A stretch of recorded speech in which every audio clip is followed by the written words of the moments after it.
प्रभु पद रत भव विरत नित, बंदों भक्त उदार। भक्त गदाधर भट्ट जी का चरित्र पिछले रविवार आरंभ हुआ था। गदाधर वृंदावन से कुछ दूरी पर किसी एक गांव में रहती थी। गदाधर भट्ट सदा से श्री कृष्ण के प्रति अगाध भक्ति भाव रखते थे, उनके रंग में डूबी रहती थी। गदाधर भट्ट ने अनेक भजन लिखे, पद लिखे, कविताएं लिखी। उनके लिखे भजन बहुत लोकप्रिय हो गए और आसपास के गायक उनके भजनों को जनता के बीच सबके सामने गाने लगे। जहाँ तहाँ गदाधर भट्ट के लिखे गए पद, उनके लिखे गए भजन बोली गाई जाती थी। एक बार दो साधु इन्हीं का लिखा हुआ एक भजन बहुत सुमधुर स्वर में भगवान के प्रति भक्ति भाव में डूब कर गा रही थी। पद में कहा था, सखी हो श्याम रंग रंगी। सखी में तो श्री कृष्ण के रंग में रंग गई, अब मेरा कोई अपना रंग बाकी न रहा। सखी हो श्याम रंग रंगी, देखी बिकाए गई वह मूरति, सूरति माही पकी। श्री कृष्ण की रूप की सुंदरता मेरी आंखों में बस गई है, मेरी मन में बस गई है। उस रूप की सुंदरता को नयनों से या मन से बाहर निकालना मेरे लिए असंभव है। बस ये समझो कि मैं उनके रंग में रंग गई सखी। मैं तो श्री कृष्ण की सखी हो गई, मैं तो श्री कृष्ण की सेविका हो गई, मैं तो सदा सदा के लिए श्री भगवान की हो गई। ये पद दो साधुओं ने सुमधुर स्वर में गाया, गाते फिर रहे थे। उन दिनों वृंदावन में, उन दिनों लगभग 500 वर्ष पुरानी ये बातें हैं। चैतन्य महाप्रभु का जमाना था, पंजाब में गुरु नानक देव का था। उन दिनों जब ये दो साधु भक्त गा रहे थे तो एक चैतन्य महाप्रभु के अनुयायी भक्त जीव गोस्वामी वृंदावन में रह रहे थे। जीव गोस्वामी बड़े विद्वान व्यक्ति थे। जीव गोस्वामी की विशेषता थी, अगर संसार की दृष्टि से देखें तो संसार में जो शिक्षा विद्यार्थियों को दी जाती है उसे लोक विद्या कहती हैं। जीव गोस्वामी लोक विद्या में पारंगत थे, मानो सबसे आगे थे। उन्होंने अपने धर्म के ग्रंथों का विशद अध्ययन किया था। वेद, वेदांग, वेदांत, उपनिषद, शास्त्र, स्मृति, महाभारत, कुछ भी उनसे छूटा न रह गया था। उद्भट विद्वान थे। और तीसरी बात, दोनों बातों का फल पाया उन्होंने एक बात में, भगवान के प्रति भक्ति भाव। भगवान के प्रति भक्ति भाव किसके दिल में कितना है ये तो कौन जाने, पर कुछ बाहरी लक्षणों से उसका परिचय प्राप्त हो जाता है। जिन लोगों का भगवान कृष्ण के प्रति भक्ति भाव है, भगवान के किसी भी रूप के प्रति जिनके हृदय में आस्था है, निष्ठा है, श्रद्धा है, भावना है, उन लोगों के कुछ लक्षण स्थापित हो जाती हैं। पहला लक्षण ये कि सारी कायनात में, सारी सृष्टि में वो अपने प्रियतम भगवान का रूप देखती हैं। प्रेम का ये स्वरूप है।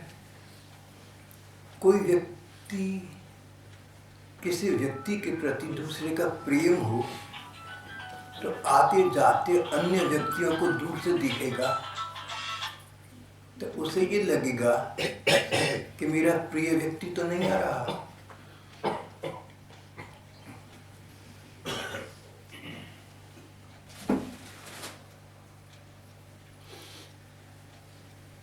जहाँ मन में किसी के प्रति प्रेम है, वहाँ प्रेम का ये स्वभाव है कि प्रेमास्पद, हमारे प्रेम का पात्र, हमें लगता है कि वही संसार में घूम फिर रहा है, वही मिल रहा है।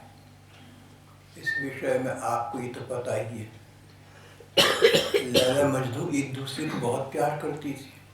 लैला काली कलूटी भौंकी, लैला बदसूरत थी बहुत, और मजनू माए जनू जिसको पागलपन सवार हो गया था उस लैला का।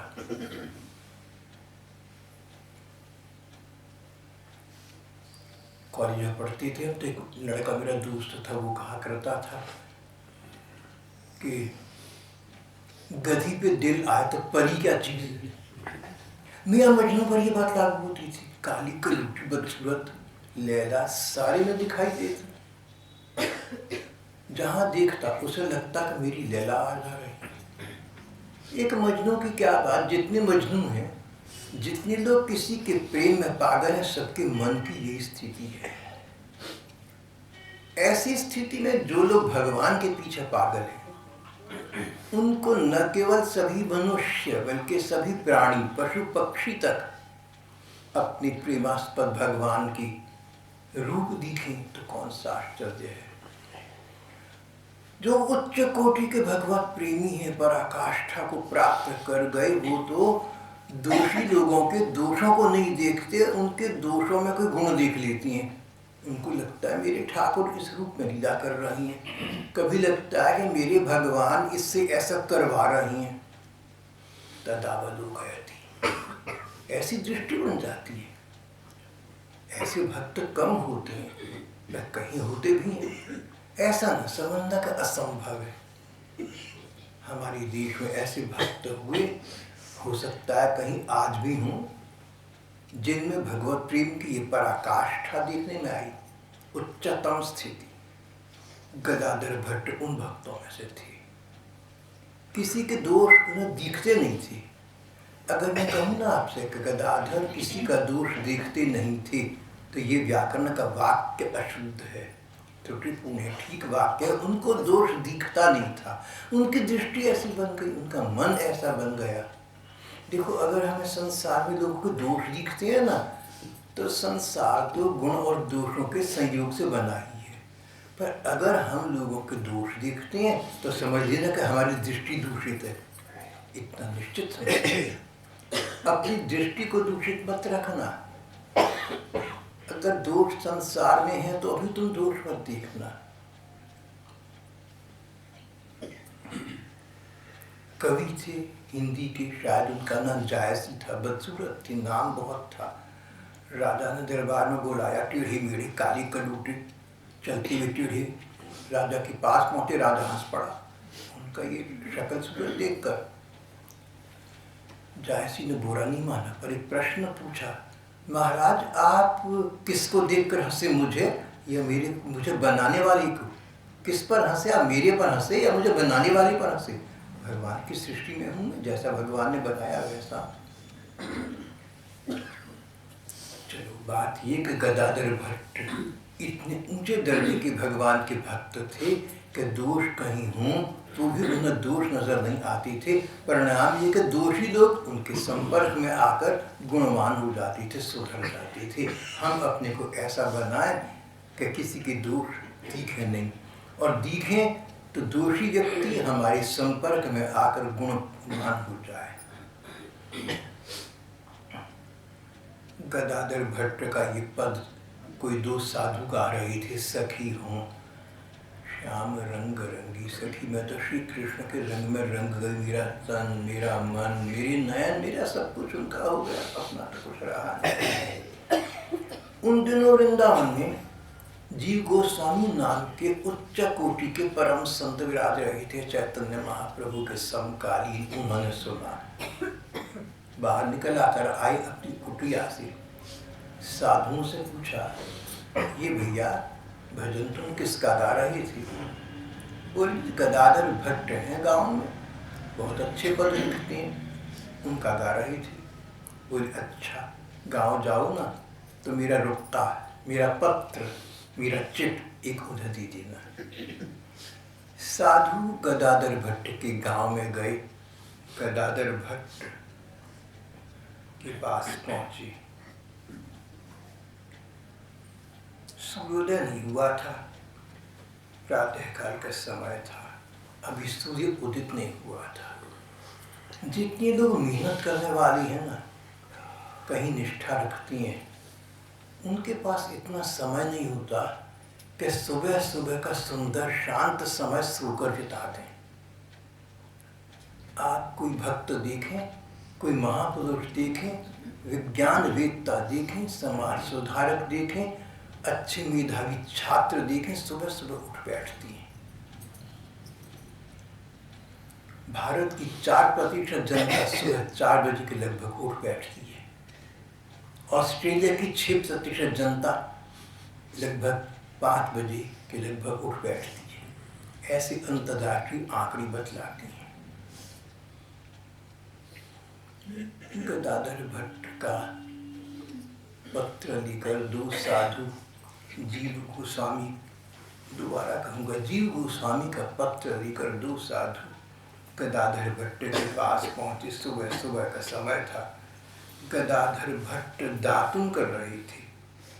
साधुओं ने उनको देखा तो पूछा, भैया यहाँ पर गदाधर भट्ट रहती है ना, भजन लिखती हैं, उनसे मिलना चाहती। आप लोग कहाँ से आए? वृंदावन से आए। वृंदावन के नाम का भी गदाधर भट्ट पर मानो जादू था।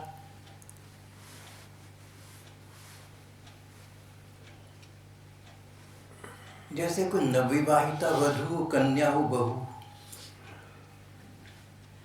पिता के घर आई हुई ससुराल से, और बरसों के बाद ससुराल का कोई व्यक्ति आकर उस गांव का नाम बताए, वहां से आया हूं, तो वो गदगद हो जाएगी, रोमांचित हो जाए कि मेरे ससुराल, मेरे गांव से आए हैं, कौन लोग हैं, क्या चाहिए। ऐसी स्थिति बन गई।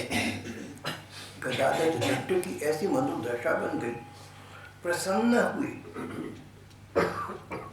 फिर बात खुली। इन्हें श्री जीव गोस्वामी जी महाराज ने एक पत्रिका देकर भेजा था। पत्रिका में लिखा था, पत्रिका जीव गोस्वामी की पत्रिका। गदाधर और भी गदगद हो गए। जीव गोस्वामी का नाम फैला हुआ था। उच्च कोटि के कृष्ण भक्त है, प्रायः गोपी भाव में रहती हैं। जीव गोस्वामी गोपाल चंपू नाम का उनका काव्य संस्कृत जगत में प्रसिद्ध है। राधा माधव माधुरी वरसुधा तृष्णा मुधा यच्छति। जीव गोस्वामी गोपाल चंपू नाम के अपने संस्कृत ग्रंथ में कहती हैं कि श्री राधा कृष्ण सामने खड़े हैं, उनकी सुंदरता, उनकी मधुरता की मानो नदी बह रही है, पर मैं क्या करूं, व्यर्थ हूं मैं। मेरे पास वो मन, वो दृष्टि कहाँ है जो उस सुख का आस्वादन कर सके। जैसे कोई बीमार कहे कि अच्छा अच्छा दूध सामने रखा है, लेकिन मुंह का स्वाद इसको पीने का नहीं है, मैं क्या करूं। राधा माधव माधुरी वरसुधा तृष्णा मुधा यच्छति। इन जीव गोस्वामी का पत्र मुझ गदाधर भट्ट के नाम आया। मुझे तो कोई जानता नहीं, और इनको सारा भक्ति जगत जानता है। उन्होंने उस पत्र को माथे से लगाया, उस पत्र को नेत्रों से लगाया, उस पत्र को हृदय से लगाया, बार बार पढ़ा, नैनों से आंसू टपकने लगी और बोली, इस पत्र में देखो क्या लिखा है। पत्र में लिखा था कि बिना रंग रेज के आप रंग में रंग गए, तो मुझे आश्चर्य आज पता लगा। रंग रेस तो श्री कृष्ण वृंदावन वास करती है, वृंदावनम पर त्यज्य पादमेकम न गच्छति। श्री कृष्ण तो वृंदावन धाम छोड़कर एक पग बाहर नहीं जाते। उन ब्रज के रसिया श्री कृष्ण के रंग में आप रंग गए, कहते वृंदावन की सीमा से बाहर हैं, रंग रेस के बिना आप रंगे गए, आश्चर्य है। गदाधर भट्ट सदा से चाहते थे गांव छोड़कर वृंदावन वास करूं। उन्होंने ऐसा समझा मुझे वृंदावन विहारी भगवान कृष्ण ने संदेश भेजा है, भगवान ने मुझे संदेश भेजा है, श्री कृष्ण का बुलावा आ गया, मुझे चलना चाहिए। सारा संसार का मोह छोड़कर, गांव छोड़कर उन दोनों साधुओं के साथ लगलिया और वृंदावन पहुंच गए।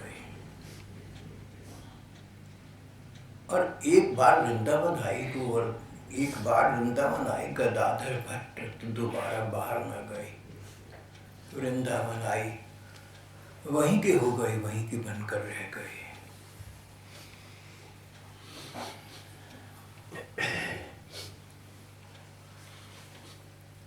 गदाधर भट्ट ने जीव गोस्वामी की इच्छा से वृंदावन में श्रीमद् भागवत की कथा कहनी आरंभ कर दी।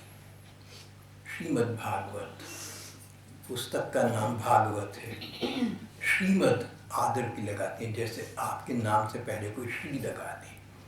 श्रीमद् भागवत, श्रीमद् भगवत गीता, श्रीमद् महाभारत, श्रीमद् रामायण, तो श्रीमद् भागवत। भागवत जो भगवान का हो, जो भगवान की हो, जो वस्तु भगवान की है भागवत है। जो वॉइस रिकॉर्डर या लैपटॉप भगवान का है वो भागवत है। जो मशीन भगवान की है भागवत है। एक भैया है, हमारी कुछ बुजुर्ग हैं, तो उन्होंने कुछ यहाँ की सत्संग एक टेप रिकॉर्डर में भरी, और उन दिनों के जो उपायुक्त थी, डिप्टी कमिश्नर साहब थे, उनके कुछ मित्र थे, उनको कहा था कि सत्संग भेजूंगा, आप सुना करना। बोले भेज देना भैया। तो एक टेप रिकॉर्डर साथ में भेजा। बोले भैया ये क्या? बोले आपके घर में जो टेप रिकॉर्डर है, जिसमें बच्चे सिनेमा के इधर उधर के फालतू के गाने सुनते रहते हैं, उसमें मत सुन देना इसको। ये सत्संग का टेप रिकॉर्डर से भागवत गीता से कम मत समझना। भैया कह रहे थे डीसी साहब ने उसको आदर के स्थान पर रखा, जैसे ग्रंथों को रखती हैं। कोई भी वस्तु जो भगवान की भागवत। सुखदेव जी ने भागवत की कथा पहले परीक्षित को सुनाई थी, तो किसी विद्वान ने कहा सुखदेव जी ने भागवत की कथा क्या सुनाई? सुखदेव तो स्वयं परम भागवत है, स्वयं भागवत है। पिबत भागवतम रसमालयम। भागवत तब तक पढ़ते सुनते रहना जब तक स्वयं भागवत न बन जाओ।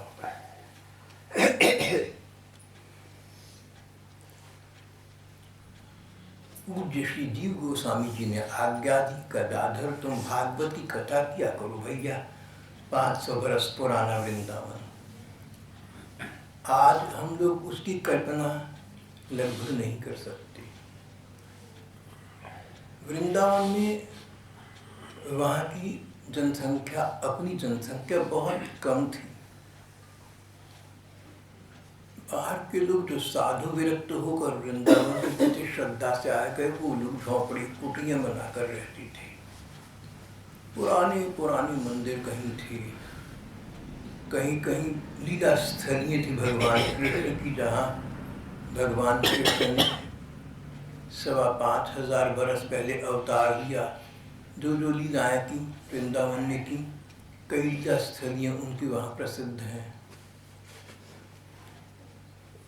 वृंदावन को वनस्थली, आज वाला वृंदावन तो था नहीं। 500 बरस पुराना वृंदावन। कल्पना ये कर लें कि ये अम्बाला आज वो कहाँ है जो 50 बरस पहले था। तो वृंदावन 500 बरस पहले जितना वृंदावनीय था आज उतना नहीं है, अब तो बदलता गया। अब भी बहुत कुछ है, लेकिन 500 बरस पुरानी वाला नहीं है। बिहारी जी का मंदिर तब नहीं था। उदाहरण के लिए वृंदावन में आज लोग जिन बिहारी जी के पीछे पागल होकर भागी चली जाते हैं, वो उन बिहारी जी का मंदिर तो तब था नहीं, बहुत से अन्य मंदिर भी नहीं थे, बस यमुना जी का जल प्रवाह था, व्रज रज थी, और तत्कालीन कुछ संत महात्मा थे, वातावरण शुद्ध विशुद्ध था, श्री कृष्ण भक्ति से सराबोर था। उन दिनों वहाँ पर भागवत की कथा बहुत कम होती थी। आजकल तो मैंने सुना है कि एक सप्ताह में कई सप्ताह हो रहे होते हैं। उन दिनों तो भागवत सप्ताह वहाँ लगभग नहीं होते थे, बहुत कम होते थे। जीव गोस्वामी ने आज्ञा दी, भागवत श्रवण करने से सुनने वालों का कल्याण होगा, लोक कल्याण, लोक मंगल होगा, परलोक में मंगल होगा। गदाधर तुम इतने विद्वान हो, इतने भक्त हो, भागवत तुम्हारे हृदय में है, भागवत तुम्हारे जीवन, भैया लोक मंगल भी करो, सुख तुम्हें प्राप्त है, उसके कण जन सामान्य में वितरित कर, सभी को बांटकर खाओ, भैया अकेले क्यों करते हो, स्वार्थी मत बनो। लोगों के प्रति शुद्ध विशुद्ध भाव से प्रेरित होकर श्री गदाधर भट्ट ने भागवत की कथा करनी आरंभ कर दी। भागवत की कथा करती, जब भागवत समाप्त हो जाती दोबारा शुरू कर देते। भागवत की कथा करना, जगन्नाथ कथा करना गदाधर भट्ट का नित्य प्रति का नियम बन गया, और आसपास के कुछ श्रद्धालु लोग भागवत की कथा में आकर बैठने लगे। जैसे वक्ता वैसे श्रोता, जैसे श्रोता वैसे वक्ता। वक्ता कथा कहने वाली, श्रोता कथा सुनने वाली। वक्ता और श्रोता दोनों भगवान के प्रति भक्ति भाव चाहते थे या प्राप्त कर चुके थे। भागवत कथाओं में सबको बड़ा आनंद आता, गाना बजाना, नाचना, तमाशा, ये सब नहीं था। उस युग में रासलीला भी नहीं थी, गाने बजाने नहीं थे, तमाशे कहीं नहीं थे, मनोविनोद के साधन नहीं थे, गंभीरता थी। जो भगवत भक्ति प्राप्त सच्चे मन से करना चाहे उनके लिए वृंदावन था। और उस वृंदावन में पूज्यपाद श्री गदाधर भट्ट जी महाराज ने भागवत की कथा कहनी शुरू कर दी। भागवत मन में थी, शब्दों में थी, वाणी पर थी, जिह्वा पर थी, जीवन में थी। परिणाम की भागवत उनका जीवन थी, उनकी जीविका नहीं थी। जीविका रोटी पैसे कमाने का साधन, भागवत उनकी जीविका नहीं थी, भागवत उनका जीवन थी। भागवत की कथा करती, भगवान के प्रेम में डूबकर कथा करती। प्रायः श्रोताओं को ऐसा लगता कि कथा यहाँ कर रहे हैं, लेकिन जहाँ की कथा है वहाँ उस रस में डूबे हुए हैं। गोपियों की कथा सुनाते तो ऐसा लगता कि ये गोपियों के बीच एक गोपी हैं। जैसे संजय भगवान कृष्ण की गीता देख देख कर सुना रहा था, ऐसे ही भगवान की लीलाएं देख देख कर सुना रहे हैं। ऐसा लगता है खोए रहते थे। जो खोवत है सो पावत है, खोए बिना तो पाता नहीं व्यक्ति। जिन्होंने खोया उन्होंने पाया, जिन खोजा तिन पाइया। गहरे पानी है, गहराई की आवश्यकता है, गंभीरता की आवश्यकता है, जीवन में लाने की आवश्यकता है। गदाधर भट्ट की कथा में साधारण गांव के लोग तो आते थे, बड़े बड़े विद्वान आने लगे।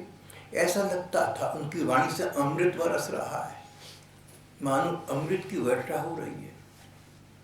कई विद्वान कहते थे कि आसमान के बादल तो बारिश बरसाती हैं, गदाधर भट्ट तो हमारा ऐसा मेघ, ऐसा बादल है जो अमृत की वर्षा करता है। भागवत में एक स्थान पर गोपिकाओं ने श्री कृष्ण से कहा कि संसार के दाता शिरोमणि, सबके संसार के सबसे बड़ी दानी, सबसे बड़ी दाता वे लोग हैं जो तुम्हारी कथा के अमृत का दान करते हैं। तव कथामृतं तप्त जीवनं कविभिरीडितं कल्मषापहं श्रवणमंगलं श्रीमदाततं भुवि गृह्णन्ति ते भूरिदा जनाः। भूरिदा भूमि पर, सारे संसार में, सारे भूमंडल में सबसे बड़े दाता जो लोग भागवती कथा तो भागवत की कथा सुनाना, डूब कर सुनाना, जैसे सुखदेव जी ने पहली बार सुनाई थी, जैसे गदाधर भट्ट सुनाती थी।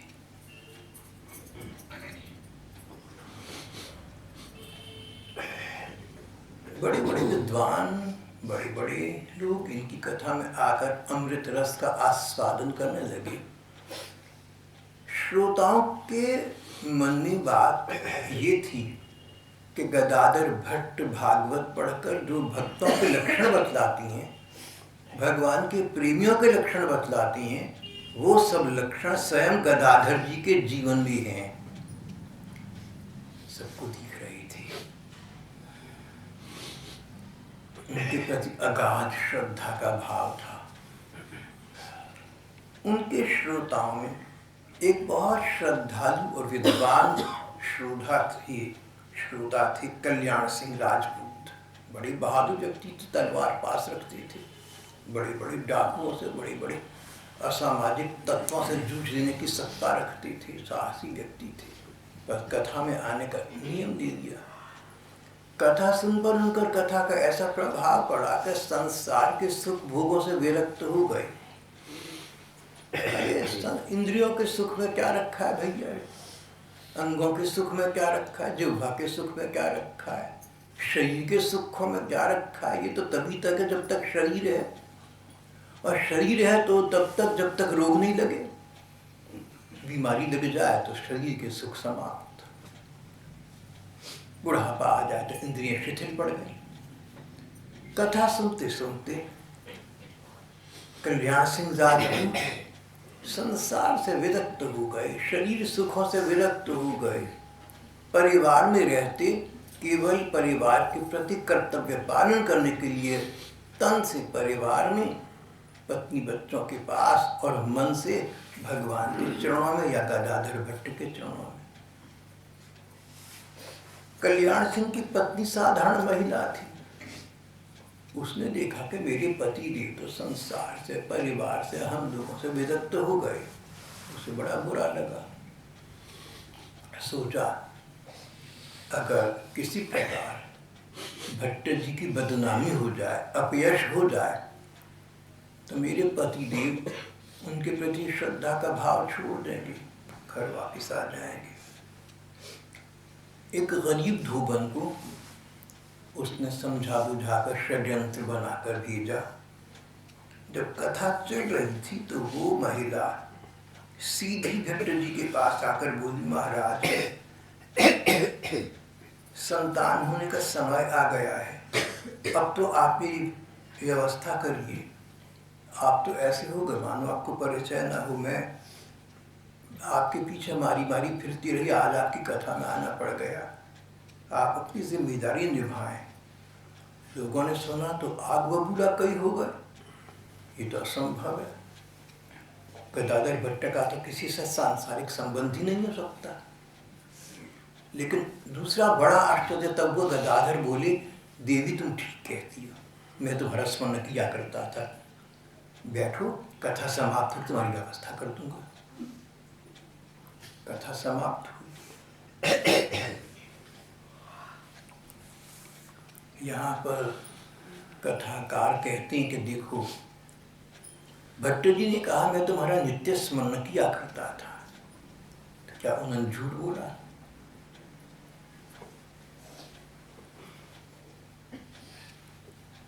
जो झूठ बोला जाए दूसरे के भले में, दूसरे का मन और मान रखने के लिए निस्वार्थ भाव से, उसको झूठ नहीं कहते। वो तो लोकोत्तर सत्य हो गया, संसार से ऊंचे दर्जे का सत्य हो गया। ला मिजरेबल्स नाम की फ्रेंच फिक्शन में ये बात आती है। ला मिजरेबल्स फ्रेंच फिक्शन। पादी भक्त था, सबसे प्यार करता था, अपने पास था कुछ नहीं और जो मिलता था दूसरों को दे देता था। चांदी का एक मोमबत्ती दान था, मरते समय माँ ने दिया था। माँ की स्मृति में सो रखा था और कुछ था ही नहीं। दरवाज़ा क्यों बंद करता, 24 घंटे खुला है, जो चाहो आकर भैया ले जाओ, ले जाने को है क्या। और एक काला चोर जेल से भागा, सीधा इनके घर आ गया, छुरा हाथ में था। ये प्यार से बोली जैसे कोई बेटा घर आया, भैया बैठो ना, आराम से खाओ पियो, चैन से रात काटो, घबराई क्यों हो। बड़ा उसको प्यार का व्यवहार दिया, वो इनका अपना सा बन गया। पर देखिए विचित्र बात, स्वभाव कहाँ जाता है, जाते जाते वो चोर चुपचाप इनका वो चांदी का मोमबत्ती दान उठा कर ले गया। जब वो भागा जा रहा था तो पुलिस ने उसको पकड़ लिया। काला चोर था, जेल से भागा था, पहचान गई, तुम्हारी पादरी साहब का है। पादरी के पास था, इसने आपकी चीज चुराई। पादरी बोले क्या कहते हैं आप लोग, कि आप पुलिस वालों की आदत हर एक को शक करने की बढ़ गई है। मेरा मित्र है, रात मेरे पास आया था, जाते समय मैंने इसको भेंट दी मित्रता के तौर पर। छोड़ दो इसको, तुम लोग अपनी जाओ। शक के साथ पुलिस तो वापस चली गई, जानती थी कि सज्जन पुरुष है, लेकिन वो चोर नहीं गया, खड़ा देखता रहा, खड़ा देखता रहा। पादरी मुस्कुराई, भैया देख सुबह सुबह का समय है और पुलिस वाले मिल सकते हैं, ऐसे लोग तुझे पकड़ने वाले मिल सकते हैं। तू ऐसा कर, मेरा घोड़ा ले जा, जो मेरा घोड़ा सबसे तेज भागने वाला, उसमें बैठ कर तू, और एक रास्ता बताया, चोर मार्ग, चुपचाप यहाँ से भाग जा। मन ही मन चोर गदगद हो गया, पानी पानी हो गया, शर्मिंदा हो गया, जमीन फटे तो मैं धस जाऊं, ऐसा हो गया। पादरी के चरणों में गिर पड़ा, बोले भैया तू चला जा, इन बातों की कोई जरूरत। देख एक बात याद रखियो, this body is the temple of the living God. ईंट और पत्थरों के मंदिर तो लोग बहुत बनाते हैं, लेकिन ये जो शरीर है ना, ये भगवान का बनाया गया मंदिर है। मंदिर किसे कहते हैं, जिसकी इमारत में भगवान की मूर्ति हो। ये जो मंदिर है ना, हमारा शरीर है, इसमें भगवान की आत्मा है, हमारी जीवात्मा भगवान का अंश है। शरीर से भगवान निकल जाए, आत्मा निकल जाए, शरीर समाप्त। Remember this body is the living temple of God. पुजारी ने पुलिस से, पादरी ने सच कहा था कि इसी का है, मैंने दिया था, क्योंकि उसका क्या था जो उससे सबको नहीं दिया हुआ है। ये ऊंचे दर्जे की बात हो गई, गहराई की बात हो गई, बड़ी गहराई से समझ में आती है।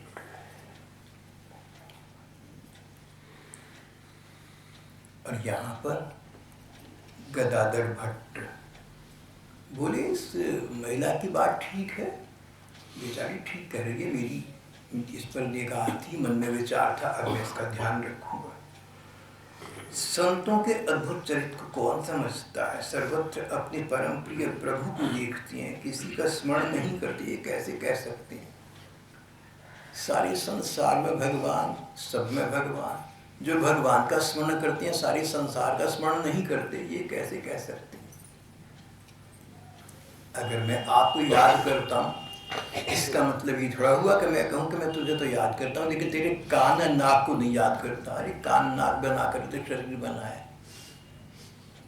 सारा संसार भगवानमय है, उन्हीं का रूप है। निज प्रभु मय देखहि जगत के ही सन करहि विरोध, सिय राममय सब जग जानी, करो प्रणाम जोरी जुग पानी। चरितार्थ इस उक्तियों को करने वाली गदाधर भट्ट पर सनसनी फैल गई। एक बूढ़े महात्मा थे, वो उस महिला को एक ओर ले गए, बोले बेटी मैं तो तेरे दादा बाप के बराबर हूँ, तेरा भला चाहता हूँ, एक बात बता, मुझे तेरी कहानी इतबार नहीं आ रहा, सच सच बता दे। देखिए साधु है, महात्मा है, इसका तू बुरा करेगी ना, तेरा और बुरा होगा, अभी तू गरीब है बेचारी, और तेरा क्या होगा। वो फूट कर रो पड़ी, सच बता दिया।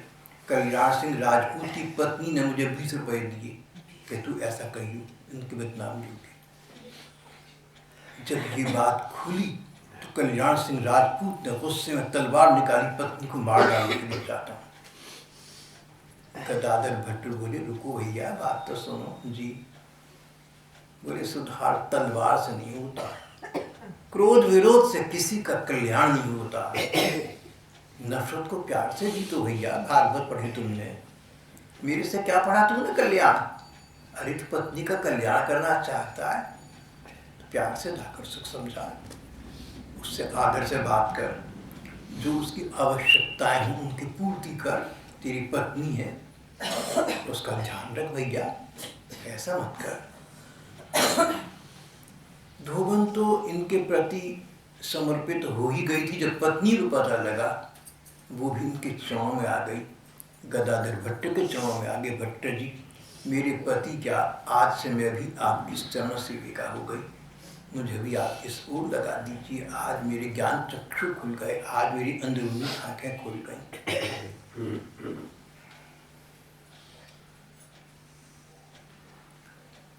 एक और प्रसंग, इनकी भागवत कथा में एक महंत जी आया करते थे।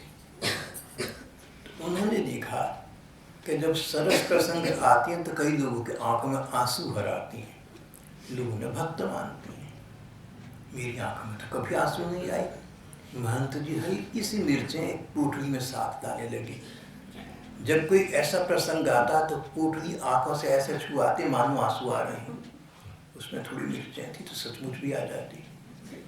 अब कोई ऐसे होते हैं ना तीसरी निगाह रखने वाले, मैंने ऐसे लोग देखे हैं, बात मुझसे कर रहे हैं लेकिन देख तो जा रहे हैं।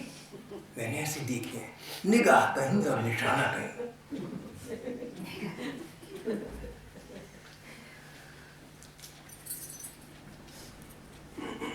तो एक श्रोता भट्ट जी से मिले। भट्ट जी ये जो महंत जी है ना, बड़े पाखंडी हैं।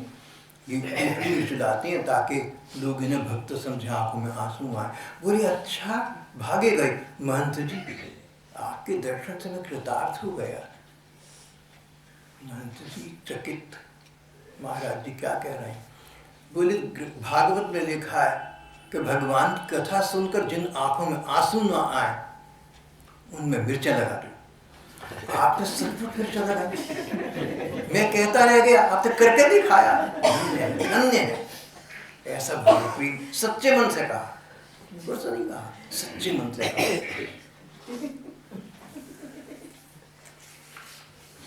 अब महंत जी की आंखों में सचमुच प्रेम के आंसू आ गए। वो सच्चे प्रेमी श्रद्धालु बन गए। और एक बार तो एक चोर उनकी रात के समय कुटिया में घुस आया कि जो भी इनको मिलता होगा गठरी बांध के ले चलूंगा, बहुत कुछ होगा। ये अपने आसन पर ध्यान मग्न बैठी थी, लेकिन समझ गए कि कोई सामान ले जाना चाह रहा है। तो क्या हो गया, बाप के कमरे में बेटा आकर कुछ उठाकर ले जाए तो ध्यान तोड़ने की क्या आवश्यकता है? सब कुछ तेरा ही है बेटा। ऐसा ही साथ था इनका। ले जा रहा है तो अपनी चीज ले जा रहा है, इसमें क्या है? मैंने सुना है कि एक चोर गुरुद्वारे में चोरी करता रंगे हाथ पकड़ा गया। तो पुलिस ने कहा, तुमने चोरी की, तुम रंगे हाथ पकड़े गए हो। बोले, आप तो बात क्यों नहीं समझते? गुरुद्वारा है परमात्मा का घर, जो कुछ है परमात्मा का है, और जो परमात्मा का सब हमारा है, हम उसके बच्चे।